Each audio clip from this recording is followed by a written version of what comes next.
So when we talk about regulations for influencers, it's actually the same whether I'm explaining what Kim Kardashian has to do as opposed to a nano influencer, so someone with even 500 followers. It makes no difference. We have the Advertising Standards Authority, so that's the body that it's public facing, and you'll have seen probably some information from them. They've got the red tick, that's what their branding is all about. They take complaints from members of the public and they investigate. They are industry facing, so if you are a member of the public or potentially a blogger who hasn't done a lot of marketing, you may not have come across them so much. They're not as high profile as the ASA, so their branding is all blue, but they work behind the scenes to write the codes, write the guidance, and enforce ASA rulings. And that's quite important because not every company and not every blogger will abide by a ruling. And that's my experience. So I worked at the ASA and then I moved over to CAN in enforcement. So that's kind of the structure of advertising regulation in the UK.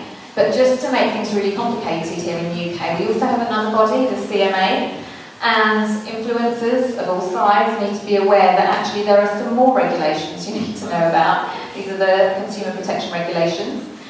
And where the ASA say every ad needs to be disclosed clearly, the consumer protection regulations say simply consumers must not be misled. So this is where it's very different to America and the FTC, where you've just got one body and they investigate if they need to, and they have the regulations and they're quite nice and clear over in America. In the UK, you've got these two bodies that kind of cross over occasionally, and you sometimes hear a little bit about what the CMA do and sometimes what the ASA do.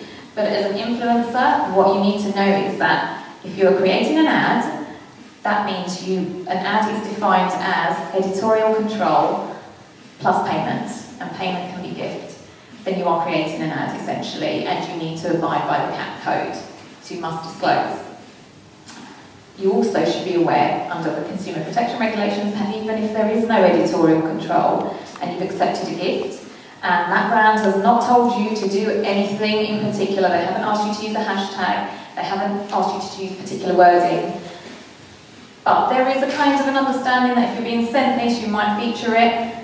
Really good practice to conform with the CPRs is you mention that you have been sent this for free. So that's the basic kind of the regulatory sphere that we work with in the UK. But of course, you know, the social media, the world of social media goes beyond the boundaries of the UK. And actually what you might find is that a lot of your followers are all over the world. And this is where it gets slightly tricky.